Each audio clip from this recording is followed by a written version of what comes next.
আমরা যে বর্তমানে ওপেন ভাবে গাইবানা জানাজার নামাজ পড়তেছি, এই বিষয়টা, এই মাসলাটাও জানার বিষয়। জানাজার নামাজ কার পড়বেন? যিনি মৃত ব্যক্তি তার।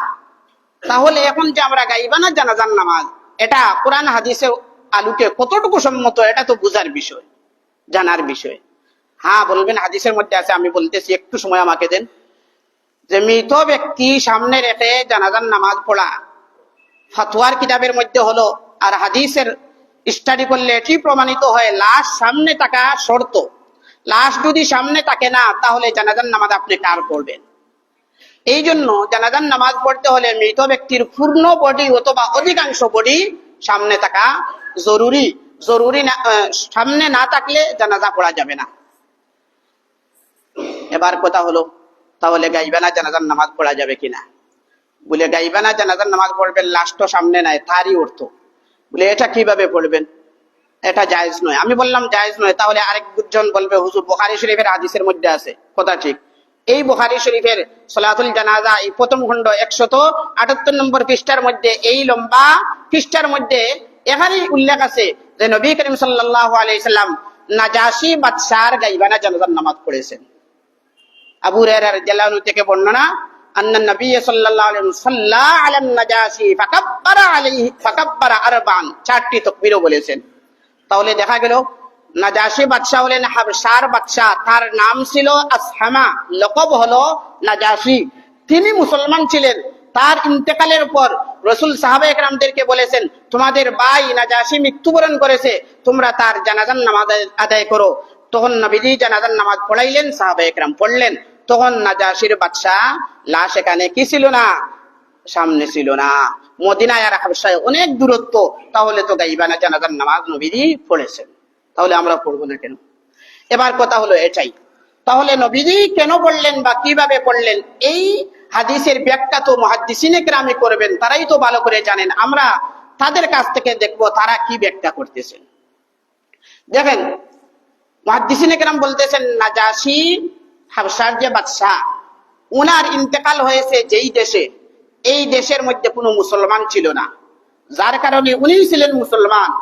উনার ইন্তেকালের বাদে জানাজার নামাজ না পড়ে উনাকে দাফন করা হয়েছে। এই জন্য নবীজি গাইবানা ভাবেও উনার জানাজার নামাজ তার পক্ষ থেকে আদায় করেছেন, সকল মুসলমানদের পক্ষ থেকে আদায় করেছেন। হ্যাঁ, এই ক্ষেত্রে একটা মাসলাও আছে। এখনো যদি আমাদের সমাজে কোনো মুসলমানকে জানাজার নামাজ না পড়াইয়া দাফন করা হয়, কবরে রাখা হয়, তাহলে তার কবরের উপর গিয়ে জানাজার নামাজ পড়া যাবে। যতক্ষণ পর্যন্ত আশা করা যায় তার লাশ ফসে গলে যাবে না, ততক্ষণ পর্যন্ত পড়লে পড়া যায়। এই মাসলা জায়েজ আছে। তাহলে হাবশার বাদশার জানাজার নামাজ গাইবানা নবীজি পড়েছেন। 1 নম্বর কারণ কি জানলাম, যে এই বাদশা যেই দেশে ইন্তেকাল করেছেন তিনি ছিলেন মুসলমান, আর কেউ মুসলমান ছিলেন না। এখন তার জানাজা বিহীন দাফন করা হয়েছে, এই জন্য রাসূল গাইবানা ভাবেও তার জানাজার নামাজ আদায় করেছেন। 2 নম্বর কারণ যেটি বলতেছেন, মুসান্নাফে ইবনে আবি শাইবার মধ্যে বর্ণনা, হযরত ইমরান ইবনে হুসাইন রাদিয়াল্লাহু আনহু বলতেছেন যে নবী করিম সাল্লাল্লাহু আলাইহি ওয়াসাল্লাম আমাদেরকে বললেন, ইন্না আখাকুম আন-নাজাশী তুফিয়া ফাসাল্লু, যে তোমাদের ভাই নাজাশী ইন্তেকাল করেছে, তোমরা তার জানাজার নামাজ আদায় করো। কালা ফাসাফফা রাসূলুল্লাহ সাল্লাল্লাহু আলাইহি ওয়াসাল্লাম ওয়া সাফাফনা খালফাহু, নবীজি দাঁড়াইলেন, আমরাও তার পিছনে দাঁড়াইলাম, নবীজি জানাজার নামাজ পড়াইলেন। এরপরে ইমরান ইবনে হুসাইন বলতেছেন, ওয়ামা নাহসিবু ইল্লাল জানা ওয়ামা নাহসিবুল জিনাজাতা ইল্লা মাওযুআতান বাইনা ইয়াদাই। ইমরান ইবনে হুসাইন রাদিয়াল্লাহু আনহু বলতেছেন, আমরা এমন ভাবে জানাজার নামাজ পড়লাম যেমন নাজাশীর লাশ নবীজির সামনে উপস্থিত ছিল। এটা হলো বিষয়। মানে মুহাদ্দিসিনে কেরাম বলতেছেন, আল্লাহ রাব্বুল আলামিন কুদরতি ভাবে, তার কুদরতি শক্তি দ্বারা নাজাশী বাদশার লাশ নবীজির সামনে এনে দেখাইলেন। আর নবীজি সাহাবায়ে কেরামদেরকে এই নাজাশীর লাশ যেমন সামনে নিয়ে জানাজার নামাজ আদায় করেছেন, এটি আল্লাহর জন্য অক্ষম নয়, সক্ষম। আর নবীজি যেহেতু তার দ্বারা অনেক মর্যাদা প্রকাশ পেয়েছে বিদায় আল্লাহ রাব্বুল আলামিন আপনার আমার নবীর দ্বারা এই মর্যাদা প্রকাশ করাইছেন যে হাবশার বাদশা নাজাশীর লাশ সামনে এনে দিয়ে নবীজি তাকে দেখে দেখে জানাজার নামাজ পড়াইছেন। এটি স্বয়ং কে বলতেছেন? বিখ্যাত সাহাবী ইমরান ইবনে হুসাইন রাদিয়াল্লাহু আনহু বলতেছেন। তাহলে 2 নম্বর কারণ হলো যে নবীজি গাইবানা জানাজার নামাজ পড়েছেন, লাশ মূলত নবীজির সামনে ছিল, যদিও আমরা দেখতে পাই না, এটি কুদরতি ভাবে আল্লাহ সামনে হাজির করে দিয়েছেন। এই হিসাবে রাসূল জানাজার নামাজ পড়াইছেন। এখন যদি আপনি বলেন আমিও লাশ কুদরতি ভাবে দেখতে পাই, তাহলে আমি জানাজার নামাজ পড়বো, তাহলে আপনি পড়েন, অসুবিধা নেই। মূল কথা হলো নবীজি জানাজার নামাজ হাবশার বাদশার এই দুই কারণে গাইবা না জানাজার নামাজ পড়াইছেন। আরো বিভিন্ন জবাব মুহাদ্দিসিনে কেরাম দিয়েছেন। এবার বলবেন হুজুর এই তো প্রমাণিত হইল তো নবীজি একদিন পড়ছেন, কিন্তু একদিনের হাদিস দ্বারা তোরে ভাই দলিল হয় না আর আমল হয় না। আরো তো দেখেন না, নবীজি যে 23 বছর নবী হওয়ার পরে জীবনযাপন করলেন, এই 23 বছরের মধ্যে এই একটি মাত্র জানাজা ছাড়া আর কোন সাহাবায়ে কেরামের বা কোন মুসলমানের জানাজার নামাজ নবীজি গাইবা না পড়েন নাই, কেউ দেখাতে পারবে না। Open challenge. নবীজির কত সাহাবায়ে কেরাম ইন্তেকাল করেছেন বহু যুদ্ধে গিয়া, জিহাদে গিয়া, দূর দূরান্তে, মদিনার বাহিরে। নবীজি আগেও বলেছেন কোন সাহাবী মারা গেলে আমাকে তোমরা মৃত্যু সংবাদ দিবে, কারণ আমি জানাজার নামাজ পড়লে তার জন্য রহমত স্বরূপ এটা হবে, তার উপকারে আসবে। কিন্তু অনেক সাহাবায়ে কেরাম মদিনার বাহিরে ইন্তেকাল করেছেন, কোন সাহাবীর জানাজা নবীজি গাইবানা ভাবে পড়লেন না।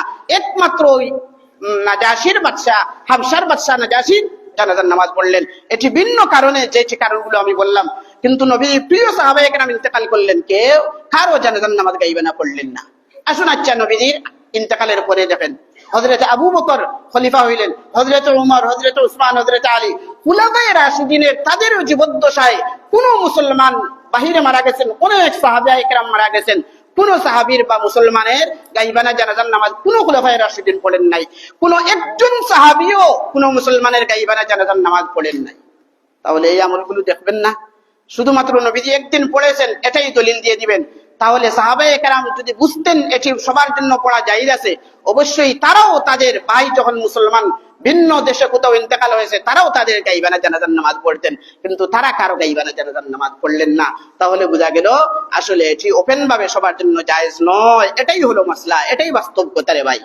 জানাজার নামাজ তো কথাটা আমি যেটি বলতেছি, লাশকে সামনে নেয়া, লাশের উদ্দেশ্যে তার জন্য দোয়া করা, নামাজ পড়া। লাশ যেহেতু নাই তাহলে আর নামাজ পড়বেন কেন? তার জন্য আপনি দোয়া করতে পারেন। তার জন্য কি করতে পারেন? তাহলে বললাম যে নবীজির একদিনের আমল এটি বিশেষ, নবীজির জন্য খাস। মুহাদ্দিসিনে কেরাম বলতেছেন নবীজির অনেক আমল আছে, আমি বারবার বলি নবীজি 11টি বিবাহ করেছেন, নবীজির জন্য খাস। নবীজি রাত দিন ইফতার না করে রোজা রেখেছেন, এটাকে আরবিতে সৌমে ওয়াসাল বলা হয়, এটি নবীজির জন্য খাস। এগুলো উম্মতের জন্য দলিল নয়। উম্মতের জন্য দলিল হবে যদি রাসূল বলেন এইভাবে আমল করো, বা সাহাবায়ে কেরাম এইভাবে আমল করেছেন, তাহলে উম্মতের জন্য এগুলো অনুসরণীয় হয়, অনুকরণীয় হয়। এজন্য বলা হয় যে নবীজির সুন্নাহ অনুযায়ী আমল করব, যেগুলো আমাদেরকে আমল করার কথা রাসূল বলেছেন, উদ্বুদ্ধ করেছেন বা সাহাবায়ে কেরাম করেছেন। কিন্তু নবীজির একমাত্র একটি ঘটনা ছাড়া গাইবানা আর জীবনে তিনি গাইবানা জানাজার নামাজ পড়েননি, পড়াননি। সাহাবায়ে কেরাম জীবনে কোনোদিন পড়েননি, পড়াননি।